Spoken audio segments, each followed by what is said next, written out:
हाँ, साथियों जैसे कि हम जंगलों में जा रहे हैं और जैसे कि आपको बता देता हूँ विष्णु एक बार इधर दिखना, जो गहरे गुफा दिखाई दे रही है और ये खड्डे नाले इतने गहरे हैं कि गलती से भी अगर हमें पता नहीं चले विष्णु ना दिखाए तो हो जाए हमारा, दिखाई नहीं दे रहा आपको इतना गहरा है अंधेरे में।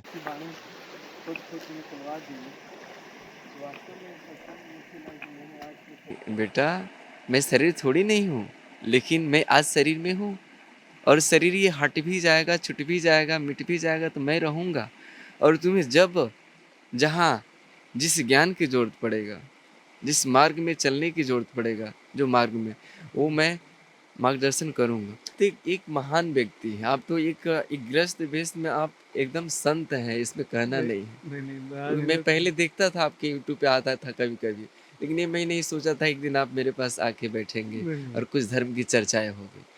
और उस समय मैं देखता था तभी लगता था कि जो व्यक्ति है ना, कि भले ही मतलब साधु के पास जाके इंटरव्यू लेते हैं, संतों के पास कुछ धर्म चर्चाएं करते हैं, लेकिन सबसे बड़ा धार्मिक तो यही व्यक्ति है, संत तो आप हैं। कुछ सब कुछ लूट जाए, सब कुछ छीन जाए, सारी दुनिया एक तरफ हो जाए और आपके साथ गुरु एक खड़ा हो, तो कोई माई का लाल नहीं है कि आपके पीठ पे धूल लगा सकता है। मैं उस तरह से बात करता हूँ। ये मैं सबसे कहता हूँ।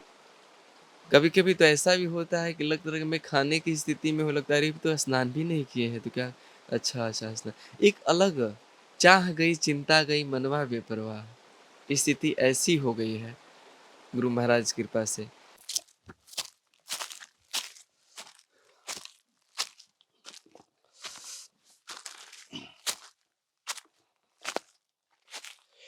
नमस्कार दोस्तों, आपका दोस्त, आपका भाई, आपका साथी, संतों के चरणों का दास, मैं कन्हैया शर्मा धर्म की यात्रा में एक बार फिर आपको संतों के दर्शन करवाने के लिए मैं हाजिर हूँ।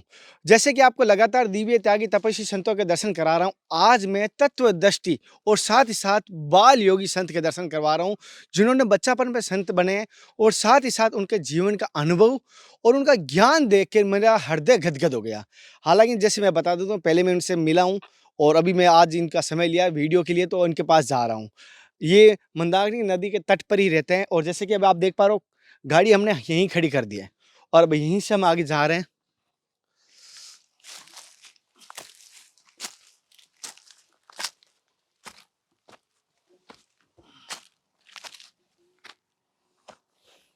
विष्णु ध्यान से आना।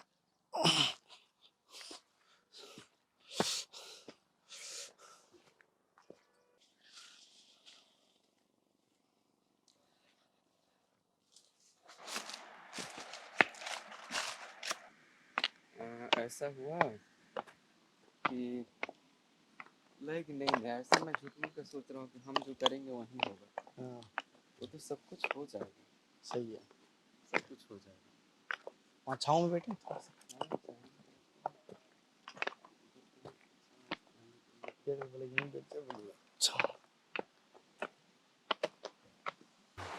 उनको ट्रेंड कर रहे हैं। हाँ, ये मेरे से ऐसे मेरे से साधना में आ गया है। ये ब्रह्मचारी है और ये इसी रूप में आ रहा है और मैं गृहस्थ का करते हुए निभाते हुए आ रहा हूँ। दोनों की एक अलग अलग पहल होगी। ब्रह्मचारियों के लिए उनकी दिनचर्या बताई जाएगी और गृहस्थों के लिए मेरा एक अनुसरण वो बताया जाएगा, जिससे क्या हम जरूर नहीं। ये दर्शन मेरे गुरु और हरि की कृपा से होते हैं और सभी से कहता हूँ, संत दर्शन जब हो जाए समझ लेना उस गुरु को, उस हरि को धन्यवाद जरूर करना कि उनकी कृपा से आपको दर्शन होते हैं। अब जिन संतों की हम बात करें, जिन संतों के पास हम आए हैं, पहले दिन से आशीर्वाद लेते हैं, फिर आज की सत्संग शुरू करते हैं। महाराज जी, मेरी तरफ से और सभी साधकों की तरफ से आपके चरणों में साक्षात दंडवत प्रणाम करते हैं। महाराज जी, आपका शुभ नाम? मेरा नाम ब्रह्मचारी सूर्यानंद दास जी। महाराज जी, जैसे कि एक छोटा सा मैं आपको, आप बाल योगी साधक हैं और क्योंकि ब्रह्मचारी हैं और बच्चापन से इस मार्ग पर हैं, तो सबसे पहले ये जानना चाहता हूँ, जैसे कि आप बच्चापन से जो आता है तो उसका अलग अनुभव होता है और जीवन का सबसे बड़ा मैं माना है कि ग्रंथों से ज़्यादा अनुभव बड़ा है, क्योंकि ग्रंथ में कुछ अलग लिखा है लेकिन अनुभव से वो प्राप्त करता है कि नहीं, ये अलग बात है, ये इस तरह से करने से सही है। ये मैंने अनुभव देखा है कि किताबों में भले ही 2-2 4 लिखा है, अगर वो 2-2 पास में तो 22 भी हो जाते हैं। हाँ हाँ, तो अनुभव से वो प्राप्त हो, अनुभव तो सबसे बड़ा चीज होता है। अनुभव से। तो आपने हाँ। जैसे बाल योगी संत बनने का क्या विचार है, क्या बच्चापन से ही आप संत बने, पहले तो ये जान लें। बचपन से ही मैं धर्म के मामले में बड़ी रुचि रहता था। साधु संतों को मैं देखता था तो मुझे एक अंदर से अलग खुशी होती थी, जी, एक खिंचाव होता था। जी। और मैं बचपन से ही घर में, क्योंकि मेरे माता-पिता जी बहुत धार्मिक प्रवृत्ति के थे, पूजा पाठ भी करते थे। हुँ, उनको देख-देख के मैं हनुमान जी का भी पूजा करता था। हुँ, पिताजी भी करते थे, माँ भी करती थी। तो सब कुछ देखता था तो मुझे अच्छा लगता था, और मैं जैसे मुझे भी पूजा करना चाहिए, तो मैं नित्य प्रतिदिन पूजा पाठ भी करने लगा। धीरे-धीरे उसमें रुचियाँ बढ़ने लगी, और अच्छा लगने लगा मुझे। हुँ। पढ़ाई से भी ज़्यादा रुचि उधर ही होने लगा हमें। अच्छा।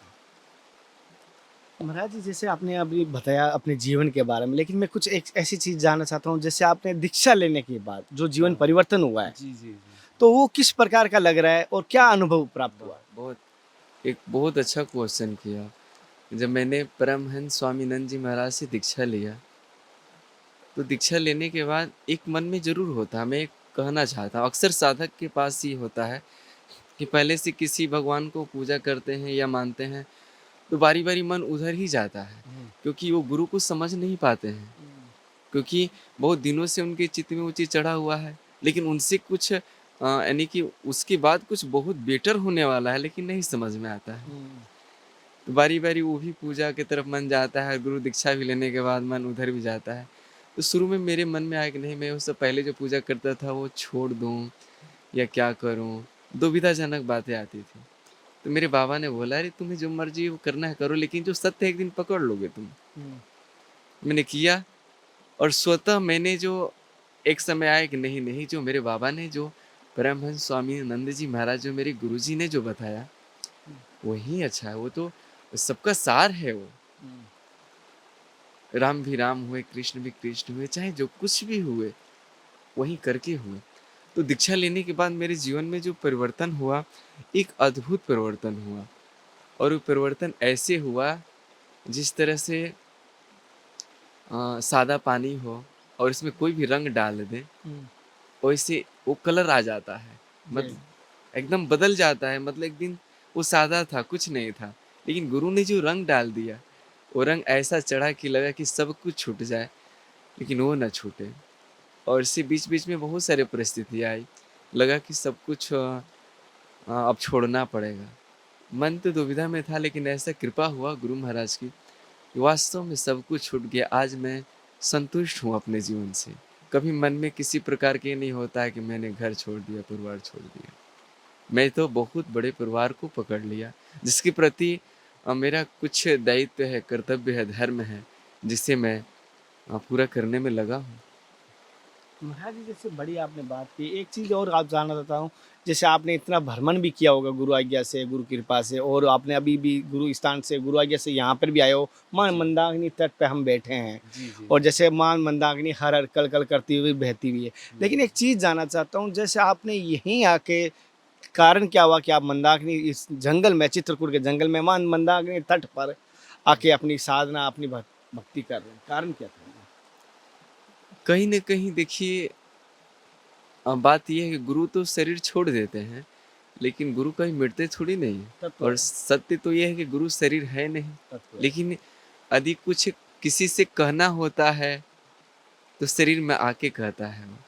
तो एक समय था, गुरुजी तो शरीर में थे, लेकिन उसके बाद मैंने उनसे कहा भी कि आप जब शरीर छोड़ देंगे बाबा, तो क्या होगा? कैसे मुझे कोई आगे मार्गदर्शन करेगा? तो बाबा बोले कि बेटा, मैं शरीर थोड़ी नहीं हूँ, लेकिन मैं आज शरीर में हूँ, और शरीर ये हट भी जाएगा, छूट भी जाएगा, मिट भी जाएगा, तो मैं रहूँगा।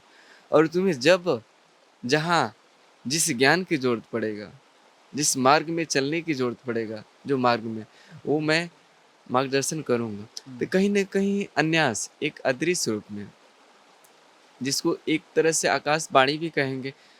और अक्सर लोग समझते हैं कि आकाशवाणी जो ये खुली आकाश में जो वाणी कहीं से निकली, शायद लोग जानते होंगे, लेकिन मैं तो यही जानता हूँ, मेरे गुरुजी ने बताया कि देखो बेटा, तुम्हारे जो ये शरीर बना हुआ है ना, इसमें पाँचों तत्व मिलके बना हुआ है, जिसमें आकाश तत्व भी है। और उसी आकाश तत्व से तुम्हारे अंदर वाला आकाश तत्व से अन्यास कुछ ऐसा एक सिंगल मिलेगा, कुछ ऐसा अनुभव मिलेगा, एक डायरेक्शन मिलेगा जो तुम करोगे, वो समझो कि वो गुरु का ही बाणी है और तुम करना। तो मुझे ये हुआ कि मैं तो कहीं और निकलने वाला था, मैं हिमालय की तरफ जाने वाला था। लेकिन मैं इसी चित्रकूट में आया तो एक मुझे भक्त मिले, बोले कि महाराज आपके लायक एक जगह है, वहाँ जाके आप रहें और आपको अच्छा लगेगा। मेरा टिकट बना था फिर भी वो कैंसिल हो गया, मैं करवा भी दिया।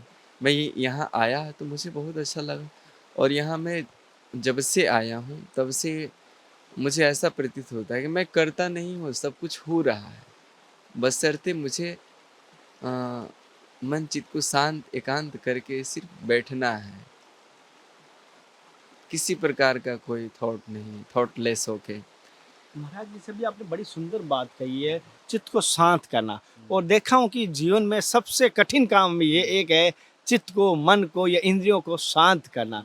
जैसे चंचल इतनी है कि कल कल बह रही है, और ध्यान कितना ही करें हमारे दर्शकों का, नॉइज के रूप में कहूँ या आवाज के रूप में इसकी तरफ आएगा, जी, सत्संग जी, की जी। तरफ, तो वो ध्यान उस कलकल की तरफ ना आए और हमारी सत्संग की तरफ एक साथ रहे, तो वो कैसे होता है चित्त देखिए ये कुछ समय की बात नहीं होती है। हमें चित्त को पूरी तरह से, तो मैं अभी भी कहूँगा, मैं पूरी तरह से 100% नहीं कहता हूँ, कहूँगा कि मेरा 100% चित्त शांत हो गया है, लेकिन लगभग शांत हो गया है।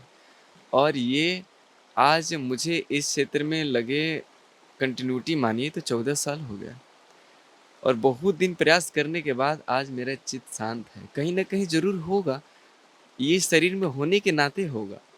जब तक मैं शरीर में रहूँगा तो पूरी तरह शांत नहीं हो सकता हूँ। लेकिन मैं इतना ज़रूर कह सकता हूँ कि मैं शांत हूँ। मुझे वो शांति की प्रतीति होती है, मेरा मन शांत है। और ये होगा कैसे? तो 1-2 दिन के प्रयास से नहीं होगा ये। ये कहीं न कहीं जन्मों-जन्मों का प्रयास होता है, और जीवन में कोई एक सद्गुरु का सानिध्य हो तभी ये संभव होता है। क्योंकि महाराज जी बहुत सत्य बात, गुरु के सानिध्य के बगैर ये हो नहीं सकता, संभव हरि ही नहीं है। संभव ही नहीं है, संभव बिना ही नहीं गुरु है। के तो कह सकते हैं भवसागर से पार भी नहीं हो जा सकता। हाँ, आप जुर्म देखिए एक अच्छी बात बोले कि मेरे महाराज जी बोलते थे कि गुरु भी न भवनिधि तरहि न कोई, जो विरंच संकर सम होय, कि बेटा गुरु बिना इस भावनाओं का सागर को कोई पार नहीं पा सकता, चाहे शंकर के समान भी विशाल विरंच क्यों ना हो जाए। तो ये अद्भुत बात है, बहुत अद्भुत गुरु बात तो है। जरूरी है जीवन में। जीवन में गुरु जरूरी है, और सत्य बात है। मैं कहता हूँ जीवन में गुरु आपके जिस दिन हो जाएगा, तो मैं ये कहूँगा आप उस दिन का आपका पुनर्जन्म होगा। आप हाँ, उसी स्वयं दिन पुनर्जन्म, उसी वाह। दिन जन्म होता है। अब तो खुद एक अच्छे साधक रह चुके हैं, नहीं नहीं नहीं, और मैं गुरु की बहुत बड़ी कृपा है। उसी दिन जन्म होता है, जब जब मुझे गुरु महाराज ने दीक्षा दिया, वास्तव में जन्म तो उस दिन मेरा हुआ। उसी दिन होता है। उसी दिन जन्म हुआ, लगा कि मेरा जीवन ही बदल गया। वाह! बहुत बहुत स्थिति ऐसी हो गई कि मैं क्या बताऊँ, स्थिति ऐसी हो गई कि अब कैसे कहूँ उसको कि सब कुछ छूट जाए, सब कुछ नहीं छूट कह जाए, सकते, लेकिन वो नहीं छूट सकता। नहीं कह सकते, उसको शब्दों में बयान नहीं कर वही सकते। माँ है, वही पिता है, वही सब कुछ है। उस अरे दिन लगा कि एक गुरु ही माँ है, पिता भी है, उसके सिवा कुछ है ही नहीं जीवन में, कुछ नहीं। और जो भी दिखाई पड़ता है वो सब व्यर्थ है। जब जब गुरु की चर्चा होती है महाराज जी, गुरु जी ऐसे बैठे लगता है कि आप हाँ, कहीं ना कहीं सुन रहे हैं, देख रहे हैं। और रियल में कहता हूँ मैं बड़ा सौभाग्यशाली हूँ, एकदम। मुझे गुरु मिले, और हाँ, बड़ा धन्य मानता हूँ कि गुरु की कृपा पात्र हूँ। हाँ, हाँ, और गुरु जी ने, हाँ, मैं ज़रूर। बड़ा धन्य कहूँ, इस मार्ग को चुना है। मुझे हाँ, गुरु जी ने कहा संतों के दर्शन करो, अन्यथा आज के कहना नहीं चाहिए, इस भक्ति मार्ग की तरफ बहुत कम लोग नहीं, लेकर। आप तो एक महान व्यक्ति हैं, आप तो एक गृहस्थ वेश में आप एकदम संत हैं, इसमें कहना नहीं नहीं है। नहीं नहीं क्योंकि महाराज मैं मैं पहले देखता था आपके यूट्यूब पे आता था कभी-कभी, लेकिन ये मैं नहीं सोचा था एक दिन आप मेरे पास आके बैठेंगे नहीं और कुछ धर्म की चर्चाएँ होंगी। और उस समय मैं देखता था तभी लगता था कि ये जो व्यक्ति है ना, कि भले ही मतलब साधु के पास जाके इंटरव्यू लेते हैं, संतों के पास कुछ धर्म चर्चाएँ करते हैं, लेकिन सबसे बड़ा धार्मिक तो यही व्यक्ति है, संत तो आप हैं। निमित्त मात्र हूँ, गुरु कृपा हुई। गुरु जी ने ऐसा है, आदि है, मैंने कहा गुरु जी मैं दीक्षा लेना चाहता हूँ, तो मेरे बच्चे छोटे छोटे थे, तो गुरु जी ने कहा तुम अभी मत ले, तू संतों के दर्शन कर, तू संन्यास होने के बाद करेगा यात्रा, तुम पहले ही यात्रा कर ले। नहीं, आप बहुत कुछ कर दिए माफी हैं। चाहता हूँ साथियों, में भावुक हो जाता हूँ। गुरु की चर्चा होती है ना, उसका मेरे इतने सारी धरती कागज बना दूं, सारे वनराज को अरे हाँ। कलम बना दूं, सातों समुद्र को साई बना दूं, तो भी गुरु के गुण नहीं लिखे जाते। हाँ, बाबा अक्सर कहा करते थे, जो आप बात बोले अक्सर कहा करती, ये सत्य बात है। नहीं लिखे जाते हैं। हाँ, हाँ, मैं वर्णन क्या करूं, गूंगा मीठे का गुड़ का क्या वर्णन करे, सही बात है, तो सही मैं बात अपने है। गुरु का क्या वर्णन, गुरु क्या होता है जीवन में? जो बनाया वही अरे जानेगा। गुरु क्या होता है जीवन में? मतलब कि सब कुछ लूट जाए, सब कुछ छीन जाए, सारी दुनिया एक तरफ हो जाए और आपके साथ गुरु एक खड़ा हो, तो कोई माई का लाल नहीं है कि आपके पीठ पे धूल लगा सकता है। मैं सत्य, उस तरह से बात करता हूँ। ये मैं सबसे कहता हूँ, गुरु होने के बाद आपकी एक कोई खुशी का आंसू है, गुरु है मेरे पास, इसलिए खुशी है कि गुरु, जिसके पास गुरु कृपा या गुरु है, उसके पास कोई भी तंत्र, कोई भी किसी भी तरह की शक्ति, या कोई भी आपके किसी भी क्षेत्र में जाओगे तो आप बिल्कुल भी कुछ नहीं होगा, क्योंकि आपके गुरु बड़ा है। बस बस बस बस गुरु महाराज जी, बहुत है। एक चीज़ और जानना चाहता हूँ, हालांकि कहना नहीं चाहिए, बहुत सारे साधक है, बहुत सारे भक्त है मेरे जैसे, और जैसे कि आपने अभी जो बताया, एक चीज़ आपसे जानना चाहता हूँ छोटी सी, जो आपकी दिनचर्या के बारे में, किस प्रकार आप दिनचर्या करते हैं, और किस प्रकार जो अपनी गुरु कृपा से जो आप इस मार्ग दिया गुरु जी ने, वो निर्वाह कर रहे हैं अपना कर्तव्य। देखिए दिनचर्या जो है, शुरू में बहुत ज़्यादा मैं नियम संयम से रहता था। अच्छा। कितने बजे ये काम कर लेना, इतने बजे वो काम कर लेना है। हम्म। मतलब एक टाइम टेबल था, लेकिन आज ऐसा स्थिति है कि मेरा कोई टाइम टेबल नहीं है। अच्छा। ना हमें नहाने का टाइम टेबल है, ना खाने का टाइम टेबल है, ना सोने का टाइम टेबल है। मतलब कोई टाइम फिक्स नहीं है। और रही बात, भूख लगता हो तो खाता हूँ, नींद आती है तो सोता हूँ, नहीं तो बैठे रहता हूँ। कभी-कभी तो ऐसा भी होता है कि लगता है कि मैं खाने की स्थिति में हूँ, लगता है अरे अभी तो स्नान भी नहीं किए हैं तो क्या, अच्छा स्नान। एक अलग चाह गई, चिंता गई, मनवा बेपरवाह स्थिति ऐसी हो गई है गुरु महाराज कृपा से। चाह गई, चिंता गई, मनवा बेपरवाह, जिसको कछु न चाहिए वही है शहंशाह। स्थिति है कि अब कुछ चाहिए नहीं, ना किसी प्रकार कोई दिनचर्या का कोई ये नहीं रहता है, और ये भी नहीं लगता है कोई क्या कहेगा, सही बात है, महाराज क्या ने जैसे कहेगा कहा, कोई, शहंशाह तो वही है जिसको कुछ नहीं चाहिए। कुछ नहीं रियल चाहिए। में सबसे बड़ा धनी, सबसे बड़ा कहता है ना संतोष, जी। जिसके पास है, जिसको कुछ नहीं चाहिए। और मुझे इस बात से याद भी आया, स्वामी रामसुदा जी ने अभी हम चर्चा कर रहे थे, वही बात है जी, कि जी। सबके काम आ जाऊं, किसी से कुछ नहीं चाहिए। हाँ, हाँ। महाराज जी, जैसे एक छोटी सी बात जानना चाहता हूँ, जैसे आपकी मैंने देखा चरण पादुका धारण किया आपने, जी। तो ये धारण करने की प्रेरणा कैसे आई, और इसके साथ धारण कब से क्या पड़ा? जी, मेरा चरण पादुका, जिसकी मैं पीछे चर्चा किया, डॉक्टर सुरेश शर्मा जी ने ही मुझे चरण पादुका दिए थे। क्या कह के, क्या प्रेरणा, क्या शब्द बोले उस समय? वो मुझे बहुत मानते थे। हम्म। मुझे समझिए कि मैं उनके तन का आधार लेके तो जन्म नहीं लिया था, लेकिन वो मुझे बेटा की तरह ही मानते थे। मुझे ये प्रतीत होता था कि सही में हमारे वो पिता ही हैं। तो मुझे चाहते थे कि मैं कुछ ऐसा करूँ, और हमेशा महान व्यक्ति बनने की प्रेरणा देते थे। और चरण पादुका उन्होंने ही दिया मुझे। चरण पादुका लगाते, समझिए कि 12-14 साल हो गया चरण पादुका लगाते, उन्होंने ही दिया था। अच्छा। हाँ, और महाराज जी, कोई कंफर्टेबल दर्द वर्द नहीं होता? कोई दर्द नहीं होता है। स्थिति ऐसी हो गई कि पाँव में गट्ठे बन गए, हम्म। और आसानी से मैं चल लेता हूँ। मैं तो 10-10, 15-15, 20 किलोमीटर भी मैं चल लेता हूँ चरण पादुका पे। मुझे अच्छा लगता है। और सबसे बड़ी चीज़ होता है, कहीं अक्सर, ये हँसी की बात है, कहना नहीं चाहिए, चरण पादुका कहीं पर भी रख दीजिए, इसको कोई चुराने वाला भी नहीं है।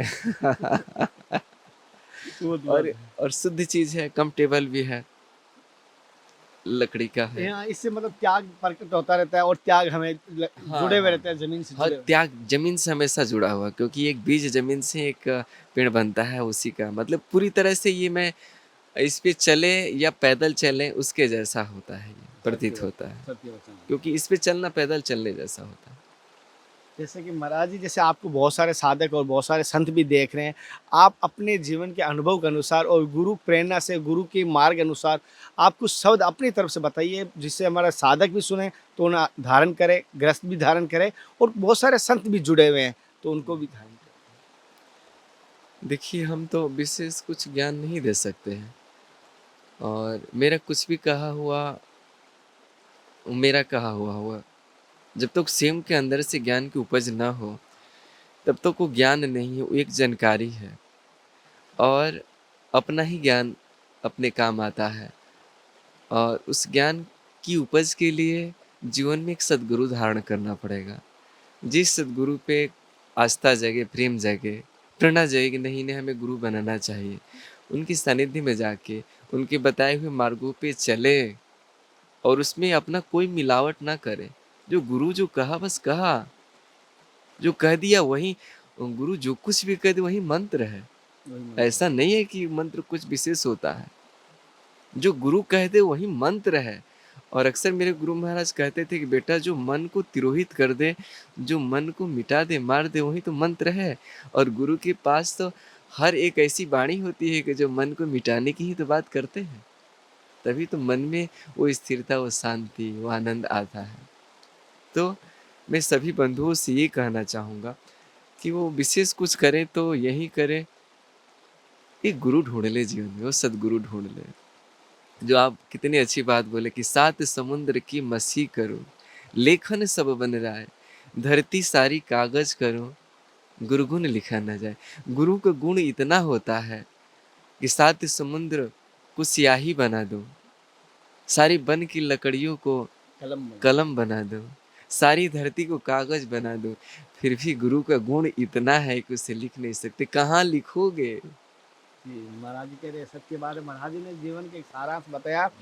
जीवन में सदगुरु एक गुरु जरूर बनाए और मैं सभी से कहता भी हूँ गुरु जरूर बनाए। गुरु तब तक नहीं बनाओगे तब तक ये है कि आपने जो पात्र रखा है, घड़ा रखा है वो उल्टा है। वो सही गुरु आपका ही कर सकता है, आप चाहकर भी नहीं कर सकते। चाहे कितनी सत्संग सुन लो, चाहे कन्हैया को कितना ही फॉलो कर लो, लेकिन अगर गुरु नहीं है तो ये आपके चिकने घड़े, उल्टे घड़े के माफिक है। अगर घड़ा सुआ रखा है तो जालीदार है, मैं ये पक्का कहूँगा। तो गुरु बनाइए जिससे आप पूरा मार्ग आ सके। और जैसे कि आज थोड़ी नॉइज आई तो मुझे माफ़ करना, माँ मंदाकिनी कलकल की ये आवाज़ है, हर हर बोलती हुई है।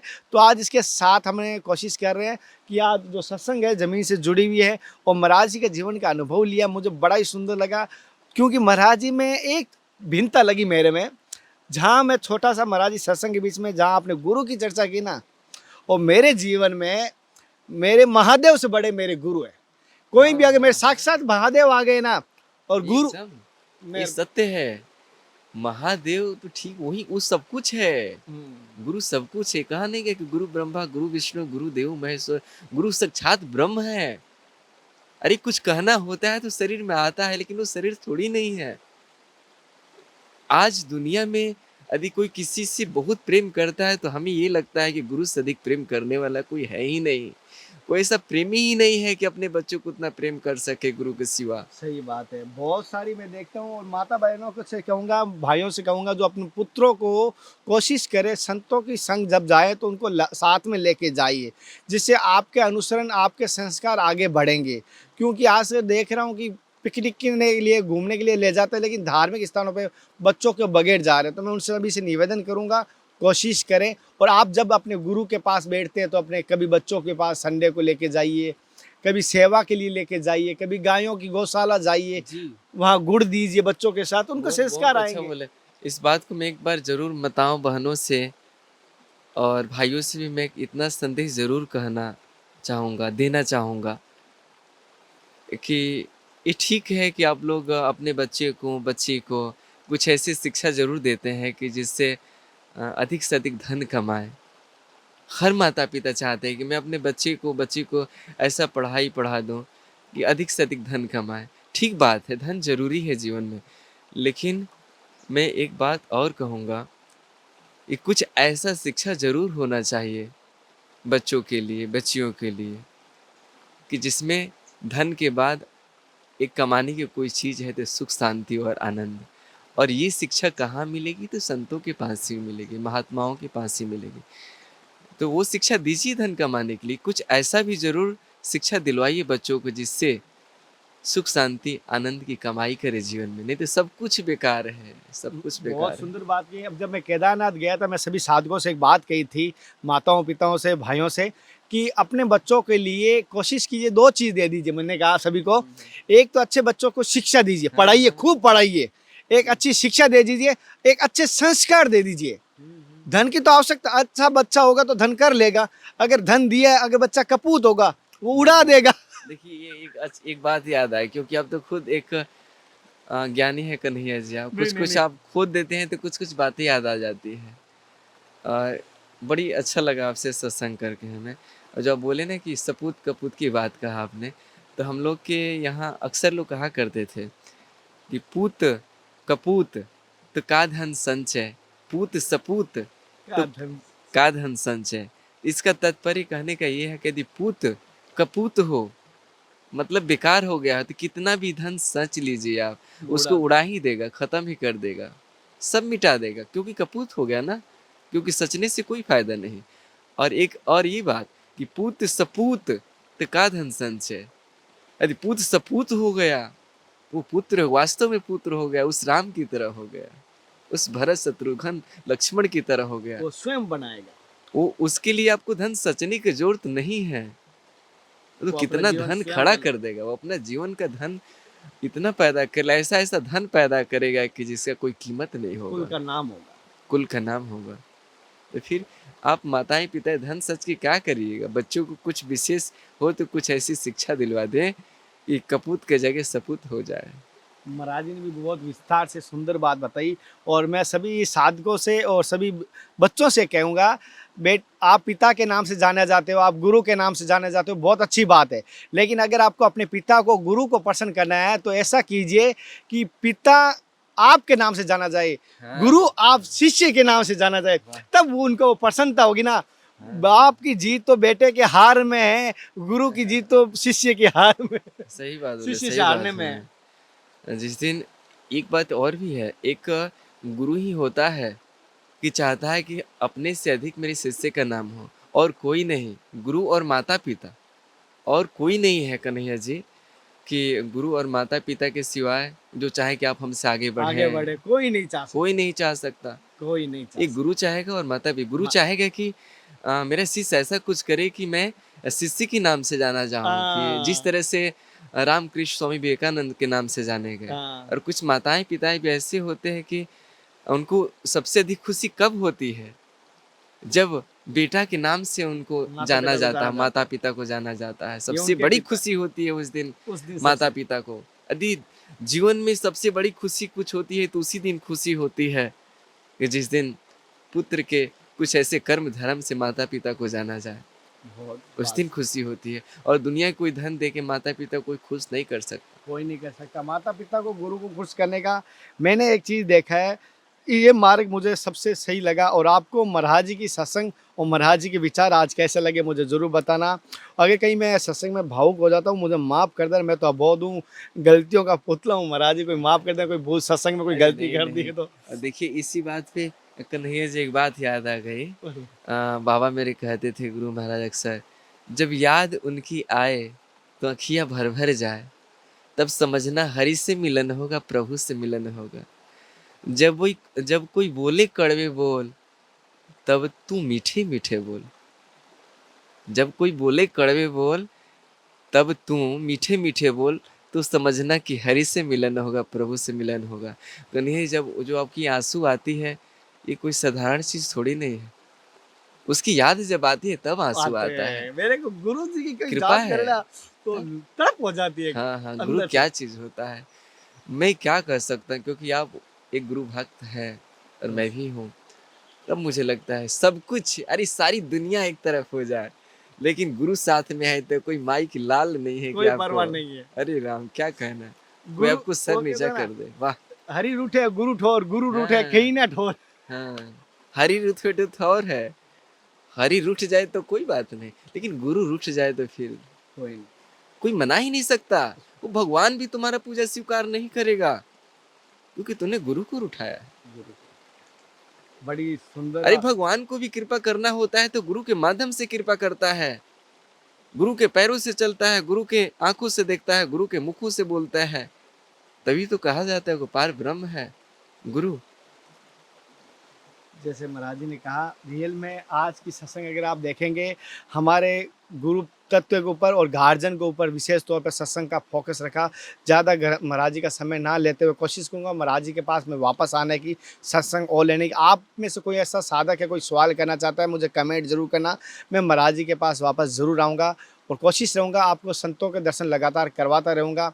और जैसे कि आपको पिछले दिन बहुत सारे वीडियो कम आए थे, इसलिए माफ़ी चाहता हूँ, क्योंकि मेरे परिवार में कोई एक्सपायर हो गए तो मैं कुछ दिन के लिए गाँव गया था, जिसको हमारी बढ़िया कहते हैं, बड़ी माँ यानी पिताजी की भाभी। और फिर मिलते हैं नए संत महात्मा के साथ, तब तक जय हिंद, वंदे मातरम, हर हर महादेव, जय सिया राम, जय सीताराम।